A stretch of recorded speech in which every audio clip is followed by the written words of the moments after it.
राधे राधे दोस्तों। कैसे हैं आप सब। आज की कहानी है पैसा और पति का साथ जीवन में बहुत जरूरी होता है। नित्य की भांति वे थके कदमों से धीरे धीरे चलते हुए अपनी चिर परिचित पत्थर की बेंच पर आकर बैठ गए। इस पार्क में आने वाले लोग क्या, अब तो यहाँ के पेड़ पौधे, पक्षी, यहाँ तक कि हवा भी उन्हें पहचानने लगी थी और जानते थे कि सूर्योदय के साथ ही वे पार्क के दाहिने फाटक से प्रविष्ट होंगे और बिना दाएं बाएं देखे सीधा इसी हरसिंगार के नीचे वाली पत्थर की बेंच पर आकर के बैठ जाएंगे। 1 घंटा यूं ही बिताकर बिना कुछ बोले, बिना घूमे टहले सीधा उठकर दाहिने फाटक से बाहर निकल जाएंगे। इधर 1 सप्ताह से उनकी इस दिनचर्या में थोड़ा सा परिवर्तन आया है। अब उनके आने के आधे घंटे के बाद 35 से 36 की उम्र का एक युवक उन्हीं की बेंच पर आकर बैठकर अखबार पढ़ने लगता है। आज उनको बेंच पर बैठे अभी 5 मिनट ही हुए थे कि वह दंपति पार्क के गेट के अंदर आता हुआ दिखाई दिया। उन्होंने एक नज़र अपनी घड़ी पर डाली, फिर पार्क में चारों ओर देखा। अभी इक्का दुक्का लोग ही पार्क में दिखाई दे रहे थे। चलिए ना, थोड़ा सा टहल लीजिए, अनुरोध भरा नारी स्वर उभरा। क्यों फालतू में सुबह सुबह मूड खराब कर रही हो। यहाँ तक आ जाता हूँ, यही बहुत है। डॉक्टर ने टहलने के लिए तुम्हें कहा है, मुझे नहीं। अब जाओ जल्दी टहल कर आओ, आज अखबार भी नहीं मिला है। पुरुष के स्वर में खींच थी। आज हम शायद जल्दी आ गए हैं, पार्क खाली खाली सा लग रहा है, इसीलिए। उसने बात अधूरी छोड़ दी। पुरुष बेंच पर बैठता हुआ इत्मीनान से बोला, चिंता की कोई बात नहीं है, मैं हूं ना। सांवली सी तीखी नयन नक्शवा गोल मटोल शरीर वाली वह स्त्री बिना बात आगे बढ़ाए स्वयं आगे बढ़ गई। घुंघराले बालों वाला वह श्याम वर्णी पुरुष बेचैनी से बेंच पर बैठ पहलू बदलने लगा। अखबार के बिना मन नहीं लग रहा क्या। जी जी हाँ। उसने चौंक कर उनकी ओर देखा। क्या शुभ नाम है आपका। मुझे विवेक सिंह कहते हैं। वैसे आप मुझे तुम कहकर ही संबोधित करें तो मुझे खुशी होगी, आप मेरे बुजुर्ग जैसे हैं। अरे कैसा संयोग है, मेरा नाम भी विवेक ही है। विवेक मेहरा। आपसे मिलकर प्रसन्नता हुई सर। तुम मुझे अंकल कह सकते हो। जी अंकल। मुझे तुमसे मिलकर बहुत खुशी नहीं हुई, क्योंकि तुमने मेरे अतीत को कुरेद दिया है। माफ कीजिएगा अंकल, मेरा ऐसा कोई भी इरादा नहीं था। फिर भी यदि आपका दिल दुखा है तो मैं आपसे क्षमा चाहता हूँ। हतप्रभ सा विवेक बोला। विवेक बिन मांगे ही सलाह दे रहा हूँ। जानता हूँ आजकल की युवा पीढ़ी को बुजुर्गों की सलाह भाती नहीं है, फिर भी तुम्हें सचेत करना चाहता हूँ, क्योंकि तुम्हारे अंदर मुझे अपना अतीत दिखाई दे रहा है। बेटा, अपनी पत्नी को ज्वालामुखी बनने से बचा लो। जी। आश्चर्य, असमंजस और नाराजगी एक साथ विवेक के चेहरे पर उभर आई। बुरा लगा ना, जानता हूँ। गहरी दृष्टि से उन्होंने विवेक को देखा, जैसे परख रहे हों। फिर ठहरे हुए शब्दों में बोलना आरंभ किया। बेटा, मुझे देख रहे हो, 2 साल बाद मैं रिटायर हो जाऊंगा। आज जीवन के इस पड़ाव पर आकर मैं नितांत अकेला हो गया हूँ। I am sorry. अंग्रेजी में कहे इन शब्दों के साथ ही विवेक का हमदर्दी भरा हाथ उनके घुटने पर आ टिका। नहीं, तुम गलत समझ रहे हो विवेक। मेरी पत्नी जीवित है और स्वस्थ है। जानता हूँ, सोच रहे हो कैसे उलझे हुए व्यक्तित्व के इंसान से पाला पड़ा है। इससे बात करूं या नहीं, है ना। मेरे ये सफ़ेद बाल देख रहे हो, ये पिछले 2 सालों में इतने सफ़ेद हो गए। सच तो यह है कि इन्हीं 2 सालों में मैंने जीवन को जाना है, जिंदगी को पहचाना है। विवेक की नज़रें उनके बालों से फिसलकर उनकी आंखों पर ठहर गई थी। उन गहरी काली आंखों में दर्द था। बुजुर्ग ने कहा, पिछले कुछ दिनों से तुम्हें और तुम्हारी पत्नी को देख रहा हूँ। तुम्हारे जीवन में अपने जीवन की प्रतिध्वनि सुन रहा हूँ, महसूस कर रहा हूँ। इसीलिए आने वाले तूफान से तुम्हें आगाह करना चाहता हूँ। जो मेरे साथ हुआ वो तुम्हारे साथ ना हो, इसलिए अभी से संभल जाओ और जीवन की खुशियों को दोनों हाथों से बांध कर सहेज लो। आपकी भावनाओं की कद्र करता हूँ अंकल। आप जो भी कहना चाह रहे हैं खुलकर बताइए प्लीज। विवेक सिंह के चेहरे पर से कठोरता की परत उतरकर अनुरोध की कोमलता फैल गई। उसके चेहरे पर नजरें टिकाए हुए मेहरा साहब अतीत के गलियारे में उतरने लगे। बेटा, मैं बचपन से पढ़ाई में काफी अच्छा था, खेल कूद का भी चैंपियन था। जो मिलता घर बाहर या स्कूल हमेशा मेरी प्रशंसा ही करता। धीरे धीरे शायद यह धारणा मेरे अंदर बैठ गई कि मैं सबसे योग्य हूँ। पढ़ाई करते ही एक बड़ी कंपनी में मैनेजर हो गया, फिर मैनेजिंग डायरेक्टर और आज चेयरमैन हूँ। अपनी योग्यता, मेहनत और लगन के बल पर ही मैंने सफलता की इस ऊंचाई को प्राप्त किया है। इसी मुकाम को पाने का सपना देखा था मैंने, आज वो सपना पूरा हो गया है। पर बेटा, क्या यही सपना था मेरा? बोलो, क्या मैं बस यही चाहता था? जी, मैं कैसे बता सकता हूँ यह, मेरा तो आज ही आपसे परिचय हुआ है। विवेक सिंह असमंजस की स्थिति में बोला, बता सकते हो बेटा, क्योंकि हर इंसान का सपना एक ही होता है बस। उसका थोड़ा थोड़ा रूप बदल जाता है। जैसे कोई डॉक्टर बनना चाहता है, तो कोई इंजीनियर, तो कोई प्रशासक, कोई व्यापारी, लेकिन हर किसी का सपना एक ही होता है कि वह अपने काम में महारत हासिल करे, अपनी एक पहचान बनाए और सफलता की ऊंचाइयों को छू ले। है ना? हाँ अंकल, यह तो बिल्कुल सही कह रहे हैं आप। सपना तो सब यही देखते हैं। विवेक सहमति में सिर हिलाता हुआ बोला। अच्छा विवेक, यह बताओ, ये सब क्या हम सिर्फ अपने लिए करते हैं? सिर्फ अपने लिए क्यों अंकल? हम अपने लिए, अपने परिवार के लिए, अपने माँ बाप के लिए, अपने बीवी और बच्चों सबके लिए इन उपलब्धियों को पाना चाहते हैं। हमारी हर छोटी बड़ी सफलता में सबसे ज्यादा यही लोग खुश होते हैं। बिल्कुल ठीक कह रहे हो विवेक। दरअसल यही जीवन का सच है, जिसे हम जान ही नहीं पाते या जानने की कोशिश भी नहीं करते। विवेक, जिस सपने की बात हम कर रहे थे, उस सपने या लक्ष्य से आगे भी एक लक्ष्य है, जो हमारे जीने का मकसद है। अंकल, क्या है वह मुख्य लक्ष्य? इन अपनों की खुशी। दोनों कुछ पल मुंह के एक दूसरे की आंखों में देखते रहे, फिर अपने सफेद बालों पर हाथ फेरते हुए वे बोले, सुनने में बात बड़ी साधारण सी लग रही है ना, लेकिन इन 2 सालों में मैंने जाना है कि यही जीवन का सत्य है विवेक। मेरे पास बहुत बड़ा पद है, मोटर है, गाड़ी है, बंगला है, नौकर चाकर हैं, नाम, बैंक बैलेंस सब कुछ है, लेकिन ये सब मेरे अब किसी भी काम के नहीं हैं, क्योंकि इनका सुख उठाने वाला कोई भी नहीं है। जानते हो, मेरा ऑफिस से वापस घर जाने का मन ही नहीं होता है। किसके लिए लौटूं? उस विशाल कोठी के लिए या उसमें रखे फर्नीचर के लिए?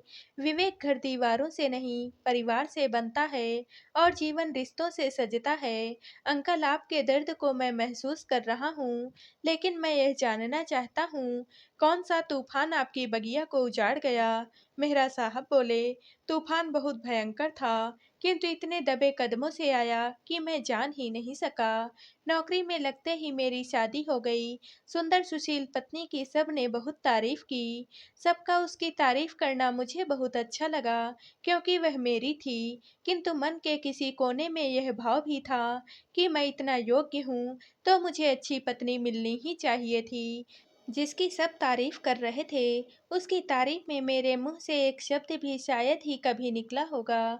मेरे मुंह से अपने लिए प्रशंसा के बोल सुनने के लिए या फिर मेरी खुशी के लिए वह पूरी तरह से मेरे रंग में रंगती गई।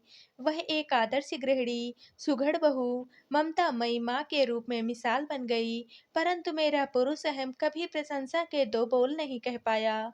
यद्यपि उसके चेहरे पर छाई मृदुल मुस्कान मुझे मोह लेती थी। बच्चों के बीच खिलखिलाती वह बहुत सुंदर लगती थी। मैं उसे हमेशा खुश देखना चाहता था, परंतु मेरा हाव भाव यही दर्शाता था कि वह अच्छी है, तो कौन सी बहुत बड़ी बात है, अच्छा तो उसे होना ही चाहिए, आखिर वह मेरी पत्नी जो है। मेहरा साहब विवेक की ओर मुड़े और बोले, आज जैसे तुमने अपनी पत्नी के साथ टहलने की इच्छा का गला घोट दिया था, मैं भी बिल्कुल ऐसा ही था। मेरी पत्नी को संगीत बहुत पसंद था और मुझे बिल्कुल भी नहीं। वह जब भी संगीत सुनती, मैं यह कहकर बंद करवा देता, क्या हल्ला मचा रखा है? वह कुछ गुनगुनाती तो मेरे मुंह से निकलता, क्यों बच्चों की पढ़ाई लिखाई डिस्टर्ब कर रही हो? अब सोचता हूँ विवेक, तो लगता है ऐसा मैंने क्यों किया। मैं कभी भी उसे दुखी नहीं करना चाहता था। वह जब मेरी पत्नी बनकर आई, हर पल चहकने वाली बुलबुल थी। धीरे धीरे वह अपनी खोल के अंदर छुपती चली गई, परंतु उसका अंतर्मुखी होना मुझे क्यों नहीं दिखाई दिया। उसने हर बात, हर चीज मेरी इच्छा के अनुरूप किया। किया, पर याद करने की भी कोशिश करता हूँ, तो याद नहीं पड़ता। कभी मैंने उसकी इच्छा या पसंद जानने की कोशिश की हो, कभी उसके रंग में रंगने की इच्छा भी मेरे मन में आई हो। कभी तुम्हारे मन में यह इच्छा आई विवेक कि तुम अपनी पत्नी की इच्छा के अनुरूप ढलो? कभी ऐसे सोचा नहीं। अपने घुंघराले बालों में बेमतलब उंगलियां फेरते हुए विवेक बोला, यही बेटा यही। हम अपनी जीवन संगिनी को वो क्या कहते हैं अंग्रेजी में, फॉर ग्रांटेड ले लेते हैं। और आज मैं मुड़कर देखता हूँ तो पाता हूँ कि उसने जीवन में जब जब मेरा साथ चाहा, मैंने उसे रुपया पकड़ाया है। अब अगर अंत में उसने पूर्ण रूप से मेरा साथ छोड़ने का निर्णय ले लिया, तो इसमें गलत ही क्या किया? ये आप क्या कह रहे हैं? एक कड़वी हकीकत बयान कर रहा हूँ। कुछ पल ठहर कर वे पुनः से बोलने लगे। उसे फिल्में देखने का बड़ा ही शौक था और मुझे नाम कमाने का। वह जब भी फिल्में देखने की बातें करती, मैं व्यस्तता की बात करके उसे रुपए पकड़ाकर सहेलियों के साथ दे खाने की नेक सलाह दे देता। जब मेरे आंगन की दो कलियां यानी कि मेरी बेटियां जन्मी, उस समय मेरी सहचरी को सबसे ज्यादा यदि कुछ चाहिए था, तो वो था मेरा साथ।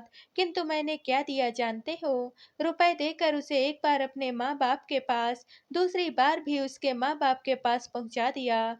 बेटियाँ मेरी जन्मी, वंश-बेल मेरी फूली, परंतु सारी भाग-दौड़, सारा तनाव दूसरों ने झेला। अपनी ज़िम्मेदारी दूसरों के कंधों पर रख कर मैं बाप बन गया। इतना ही नहीं, ये कलियाँ जब मेरे आँगन में कुहुकने लगी, तब मेरा मन मोर नाच उठा। उनकी तोतली बोली, उनकी खनकती हंसी मेरा मनोरंजन थी, परंतु उनकी बीमारी, उनके स्कूल की सारी जिम्मेदारी मेरी सहचरी की थी। मेरी जिम्मेदारी बस उसे पैसे देना और गाड़ी देना थी। उसके परिवार में कोई भी शादी ब्याह या गमी पड़ी, मुझे कभी भी छुट्टी नहीं मिली। शुरू-शुरू में अकेले बच्चों के साथ वह चली जाती थी, फिर कार्ड या फ़ोन आते ही बहाने बनाने लगी। एक बार मैंने टोका था, किसी की परीक्षा तो है नहीं, चली जाओ ना बच्चों के साथ, थोड़ा मन बहल जाएगा। कुछ पल मेरी ओर देखकर उसने सपाट चेहरे के साथ कहा था, अकेले अच्छा नहीं लगता। उस पल इन शब्दों में छुपे दर्द को मैं महसूस नहीं कर पाया। पर बेटा, आज ये सब मेरा सीना छलनी करते हैं। विवेक, मैंने उसे प्यार किया है और आज भी करता हूँ। उसने मुझे छोड़ दिया, परंतु मुझे उससे कोई शिकायत नहीं है। दरअसल मैं शिकायत करने की स्थिति में ही नहीं हूँ। ये तो मेरी सजा है और इसे मैंने सिर झुकाकर स्वीकार कर लिया है। अब तो बस दिन-रात यही दुआ करता हूँ कि वह जीवन के शेष दिनों को अपने ढंग से जिए और संगीत जो उसकी आत्मा में रचा बसा था, उसका वह पूरा आनंद उठाए। लेकिन अंकल, उन्होंने आपको छोड़ा क्यों? वो आपके प्यार को क्यों नहीं समझ पाई? हाँ, प्यार महसूस किया जाता है। वो इस प्यार को कैसे महसूस करती विवेक, जिसको मैं ही तब जान पाया जब वो मेरे जीवन से दूर जा चुकी थी। वो तो जब तक मेरे साथ रही, अपने वजूद को मारकर मेरा प्रतिबिंब बनी रही, हर सांस मेरे लिए जीती रही। तुम्हें आश्चर्य होगा, किंतु अतीत की ओर पलट कर देखता हूँ तो पाता हूँ कि मुझसे दूर जाने और अपनी मर्जी से जीने की बात भी कभी मैंने ही उससे कही थी। क्या? विवेक फटी-फटी आँखों से उन्हें देख रहा था। मेरी दोनों बेटियों का चयन एक साथ हो गया था। एक का मेडिकल व दूसरी का इंजीनियरिंग में। उनके हॉस्टल चले जाने के बाद उसका समय नहीं कटता था। एक दिन शाम को उसने मुझे बताया कि जहाँ वह इंटरव्यू देकर आई थी, उस स्कूल में संगीत शिक्षिका के पद पर उसकी नियुक्ति हो गई है। सच बताऊँ तो मुझे उसका नौकरी करने का विचार ही अच्छा नहीं लगा और मैंने खींच कर उससे कह दिया, अभी नौकरी रहने दो, जब दोनों बेटियों को ब्याह लेना तब संन्यास ले लेना और आश्रम में जाकर जी भर कर गा बजा लेना। जितना संगीत छूट गया है ना, उस समय पूरा कर लेना। उस दिन के बाद उसने कभी भी नौकरी की बात नहीं की, परंतु जिस दिन मेरी छोटी बेटी की डोली विदा हुई और घर मेहमानों से खाली हो गया, वह शांति से मेरे पास आई और बोली, मैं तुमसे और तुम्हारी जिंदगी से दूर जा रही हूँ। तुम्हें तो मेरी कभी भी जरूरत नहीं थी, बेटियों को थी, पर अब नहीं होगी। तुम भी यही चाहते थे कि मैं अपनी जिम्मेदारी निभा दूँ, तो आज से मेरी सारी ज़िम्मेदारियाँ पूरी हो गई। मेरी 10-12 बच्चों से बात हो गई है। एक कमरा किराए पर ले लिया है। वहीं रहूँगी, उन्हें संगीत सिखाऊँगी। मैं अपनी संगीत की दुनिया में वापस जा रही हूँ। ये तलाक के कागज़ हैं, मैंने हस्ताक्षर कर दिया है। तुम जब चाहो इस पर हस्ताक्षर कर कर दूसरी शादी कर सकते हो। मुझे तुमसे कोई शिकायत नहीं है। और इतना कहकर वह चली गई। आपने रोका नहीं उसे? नहीं, लेकिन क्यों? जीवन भर अपने आप को, अपनी इच्छाओं को दबाते-दबाते वह ज्वालामुखी बन चुकी थी। इस ज्वालामुखी का बनना मुझे नहीं दिखाई दिया, किंतु फटना मुझे दिख रहा था। फटते हुए ज्वालामुखी को कोई रोक नहीं पाता, कोई हिम्मत भी नहीं करता है, मैं भी नहीं कर पाया। उसने हमेशा हर काम मुझसे पूछ कर किया था, परंतु उस दिन उसने कुछ भी नहीं पूछा, बस अपना निर्णय सुनाया। मैंने उसके निर्णय के आगे सिर झुका दिया। बेटा, वो मुझसे दूर रहते हुए भी मेरे दिल में रहती है। उसका वह छोटा सा संगीत विद्यालय मेरा मंदिर है। मैं प्रतिदिन सुबह-सुबह वहाँ जाता हूँ, पर अंदर नहीं जाता। शायद मुझे देखकर उसकी शांति भंग हो, और ऐसा मैं बिल्कुल भी नहीं चाहता हूँ। प्यार का अर्थ तो मैं अब जाना हूँ। कागज के टुकड़े पर हस्ताक्षर कर देने से प्यार नहीं समाप्त हो जाता। अपनी बात में वे इतना डूब गए थे कि विवेक सिंह की पत्नी का आना जान ही नहीं पाए। चलें? नहीं, एक चक्कर तुम्हारे साथ टहल लेता हूँ, फिर चलते हैं। विवेक उठता हुआ बोला। सच?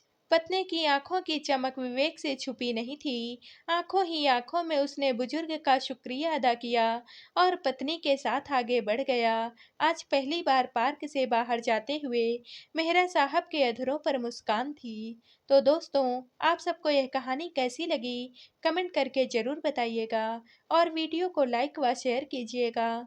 दोस्तों, अगर आप इस चैनल पर नए हैं और अब तक आपने हमारे चैनल को सब्सक्राइब नहीं किया है, तो प्लीज़ और कहानियों से जुड़ने के लिए हमारे चैनल को सब्सक्राइब कर लीजिएगा। कल मिलते हैं एक और नई कहानी के साथ। आप सभी का बहुत बहुत धन्यवाद।